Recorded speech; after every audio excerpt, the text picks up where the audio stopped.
Load, please. Thank you.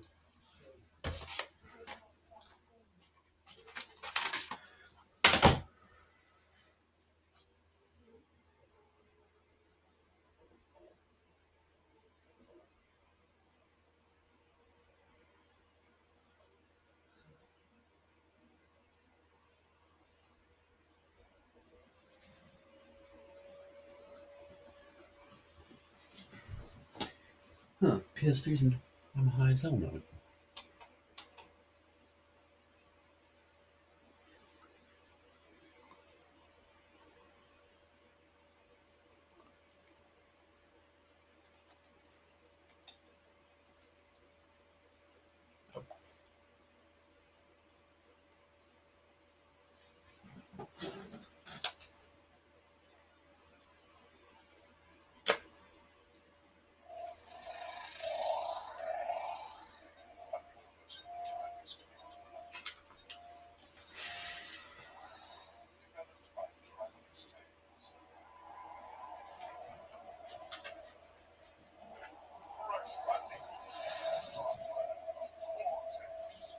Yo, what is up, guys? Dylan Merway here, and this is probably the third time I've killed this game off and brought it back, just because I'm too lazy to finish games like this or other reasons.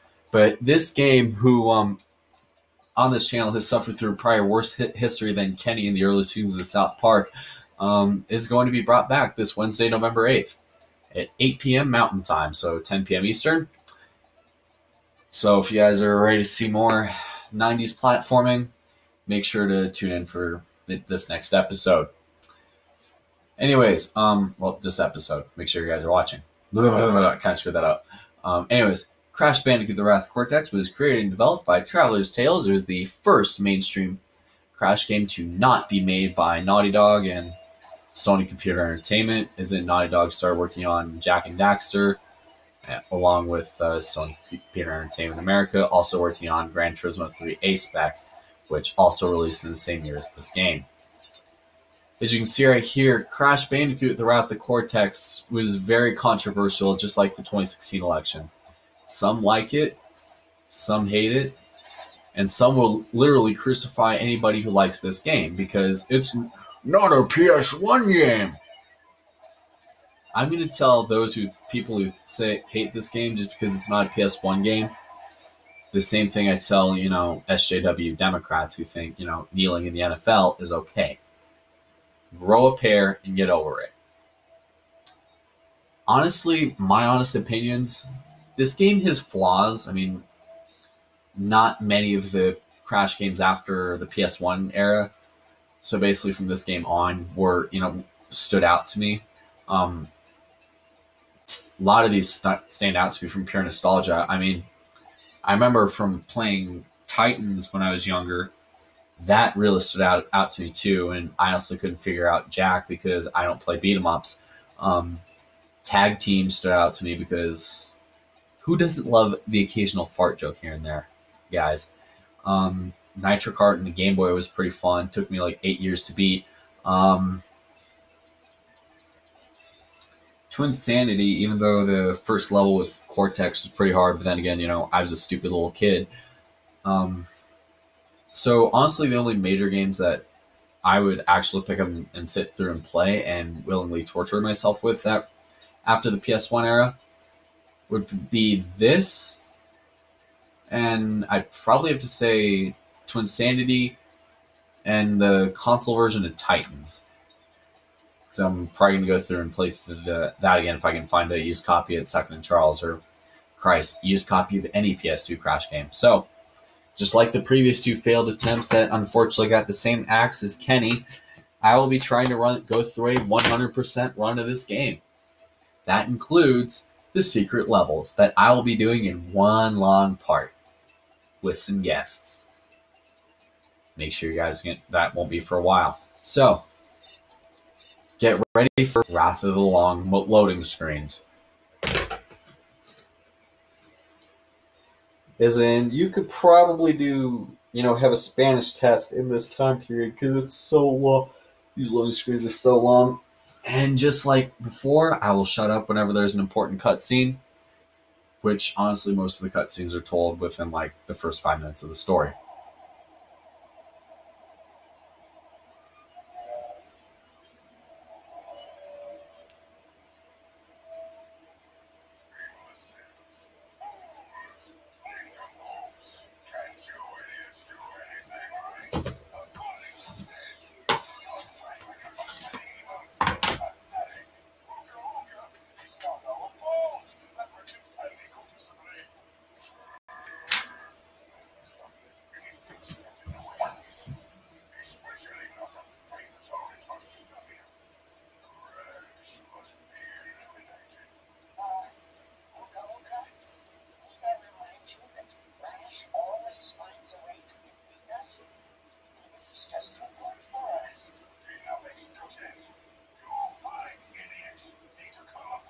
Is there?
Well then, many interesting things were found in that cutscene alone. Basically, what happened? I'm going to read off this storyboard here. Uka Uka and all the 5 villains from Crash 3 are basically in the space station, and Uka Uka is belittling them because they suck at being evil. And many people were claiming, Crash is too good, we should just give up, and Entropy drops the ball on Cortex, saying Cortex has been working on a super weapon to defeat this guy. Cortex tries to hide it, but Entropy, this is the best part of the opening cutscene, by the way, Entropy basically spills the beans, and Uka Uka just basically tells him to shut up and asks, do we have a plan? And Uka Uka later finds the elementals, causes pretty much the entire movie of 2012 to happen, attempts to drown Crash, everybody was safe, and then Aku Aku goes to confront Uka Uka, in which the elementals come out for the first time. And in the voice acting department, which is also pretty interesting too, that I'd like to mention, a lot of the elementals actually, I don't remember Rocco's voice actor. A lot of the elementals are actually played by some pretty famous people. So Wawa is played by Arlie Ermy, who is in Full Metal Jacket. He was the voice of the soldiers in Toy Story. Pyro was voiced by Mark Hamill, who did Luke Skywalker in Star Wars. Somebody needs to correct me if I'm wrong on that assumption. He also did Joker from the Batman cartoon series before Heath Ledger did it in the Dark Knight movies. And here in the Air Element, a couple of my favorite levels are in here in the Air, which is played by Jess Harnell, which at the time he did the voice for NASCAR Rumble. He was the narrator in that game. He was the narrator for Rumble Racing. He was the voice, I think he was the voice of Spyro around the time Enter the Dragon came out, which was about 2002. I'm going to have to check IMDb on that. But he would actually later go on to be the voice of Crash Bandicoot, starting with Tag Team Racing, and even in the newly released Insane Trilogy. I unfortunately have not gotten a chance to play that since I do not have a PS4. Would I love to play it? Oh my god, yes. Want all the first 3 Crash games in the Crash trilogy in 4K on a PS4 without having to download them off PSN? Oh my god, yeah. Anyways, let's jump right in to a snow level to kick off the game. Similar to Crash 3, this will happen.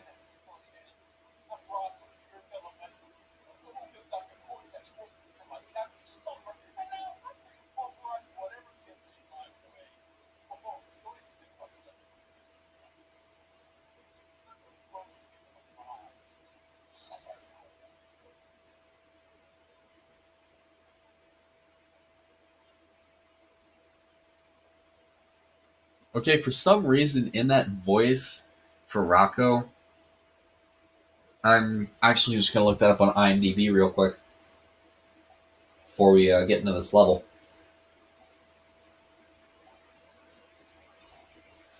Yeah, so anyways, while I do that, let's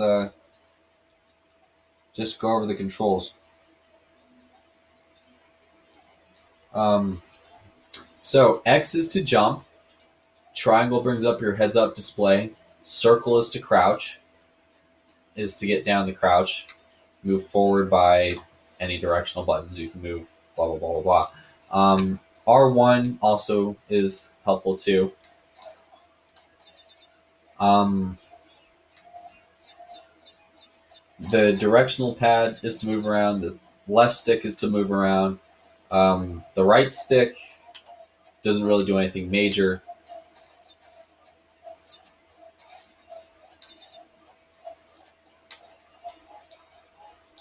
And we die on the first level. I am a noob. Which means we'll go back and do the death routes, which, by the way, those return from Crash 3.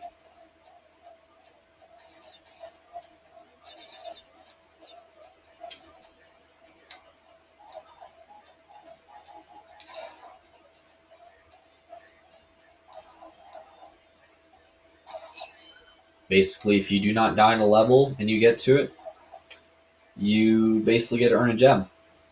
If you're a complete idiot like me who dies in the first level because he sucks at everything, you won't get a chance. Which basically, as we do each level, provided it's like a platform and crash level and not a vehicle level, we will do all the... Look, that penguin from 321 Penguins is here.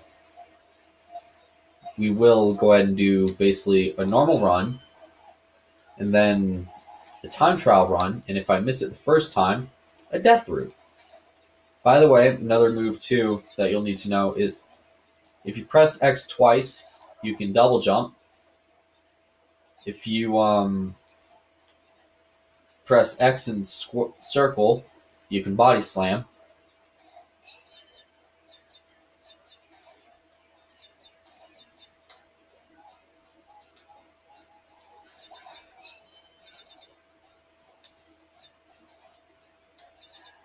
By the way, while you're running, if you slide and then press X, you'll do a slide jump, which, until you get the super dash and the tornado spin ability, will save your balls. Quite literally. And another thing to note too, it is fairly easy to stockpile lives in this game. By Warp Room 2, I was easily up to a good, on my practice file, when I first got through Warp Room 2, I was easily up to a good 50 plus lives. You see right there, if you die, the death route will... Oh, God.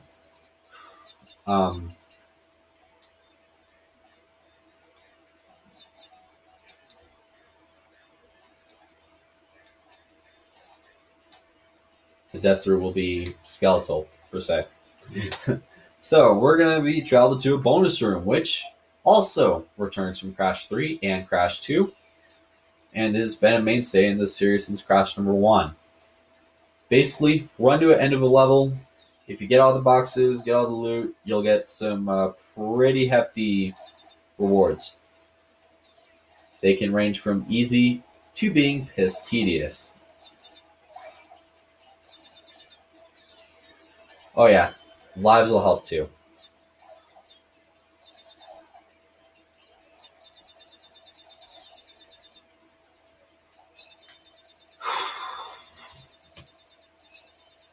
If we can kind of relate some of the villains in this game to today's society, we know Neo, who Kim Jong-un was inspired from, Dr. Cortex from this game.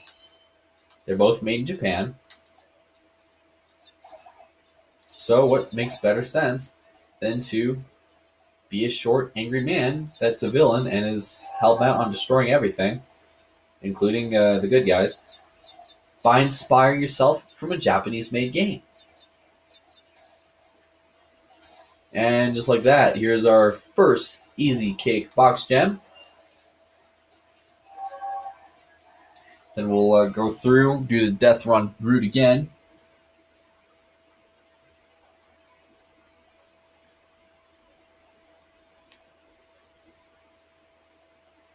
Yeah, another thing too, when you get to the water levels in this game, there's 2 of them.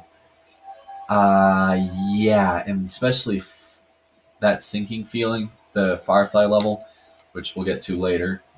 That level is a huge pain in the ass. Yeah, we're gonna go through, do a run through of this level on the death run, and then death route, and then on time trial, and then we'll go ahead and call it an episode.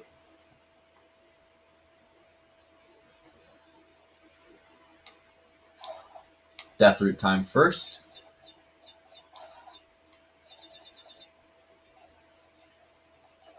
So what do I have to say about like the controls of this game? Honestly,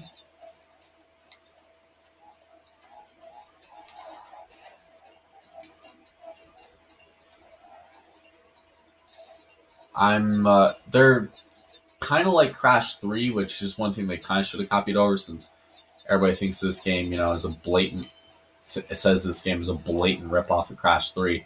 And not gonna lie, they're right.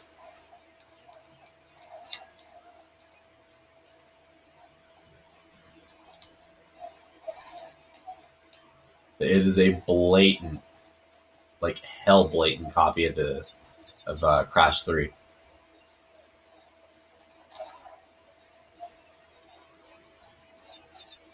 One of the things they probably should have gone from that game is its tight controls. If you move with the left stick, I'm just going to call it the left stick because I don't want to, say left analog stick because after a while you'll say left anal stick. I'm just going to say the left stick because that's what it's called in the Xbox and GameCube versions of the game. Is the left stick. The left stick just feels really, really loose, especially since I am playing this on a PS3, which another story too. Like I said, if you remember the video last year, the planned Let's Plays I was going to do, I was actually going to find a Xbox copy of this game to do this version on Xbox and later do a video noting the differences between said two videos, or said two versions of same game. Now, what we're going to do, Deathroot time, and Crash Bandicoot preparing to run,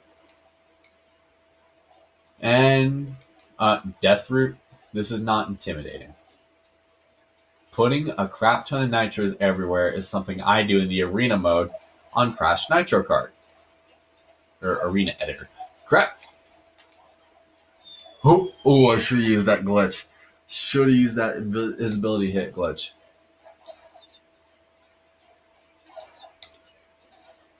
Damn it.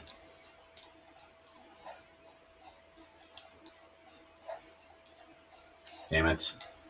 Oh, well, I guess I'll just run to the end here and just do everything from said Deathroot. And good thing is when you die, you still get to keep said keep the Deathroot. You don't lose the Deathroot. Nothing stupid like that. We're going to make it easy for ourselves and go ahead and take out the... We're just going to cheat and take out all the nitros and just blaze right through the level or through the Deathroot and then probably just end it there and go to a time trial. Even some of the animations, they actually did put some pretty detailed animations for some levels. Like, for example, Crash Bandicoot is freezing in this level. That actually, when you really think about it, as much as people like to gripe on this game, oh, holy crap, I got so lucky. Damn it, I should have slide jumped.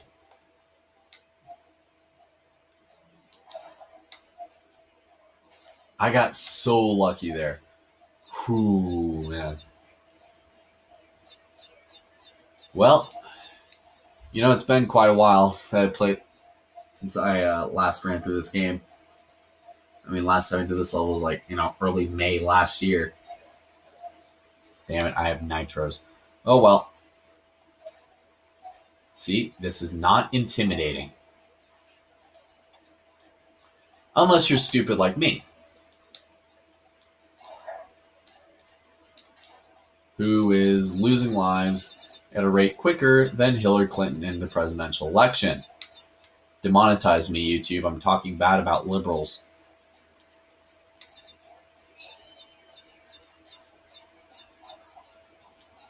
I'm just going to make this easy for myself.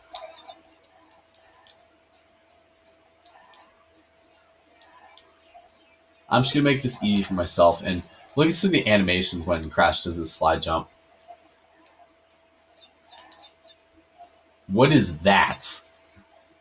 Honestly. Whatever the fuck that just was.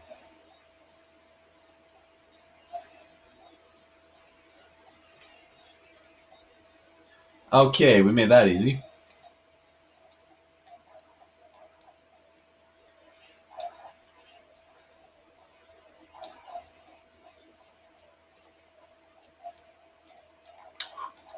Oh, God. Oh, got lucky there. If you're doing that when you're skiing, you gotta be stupid. You know, just skiing back and forth and, like, literally no incline whatsoever. Damn it.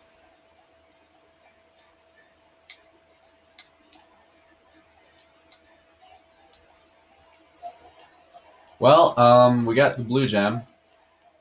I guess we can, we could suicide, but that's another weird graphical hoo-ha I noticed too. In the PS2 version, boxes, you know, gems and crystals, they're translucent and clear. And if you're looking at, you know, the GameCube version, they're bright.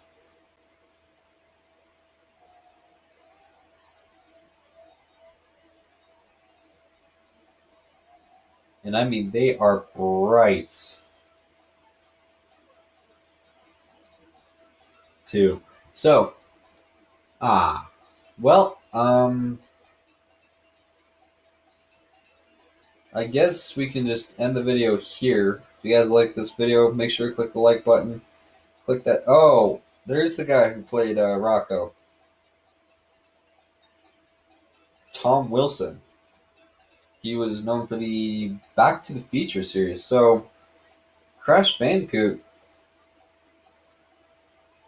The Wrath of Cortex, and heck, even the Crash Bandicoot franchise in general, has had some pretty killer actors. Well, since I'm too lazy to, you know, go again and do the whole level of the death route, Akuaku's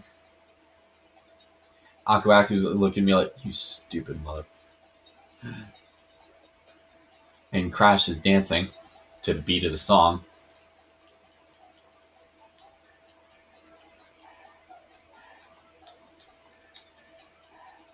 We're going to save this game and then we'll end it.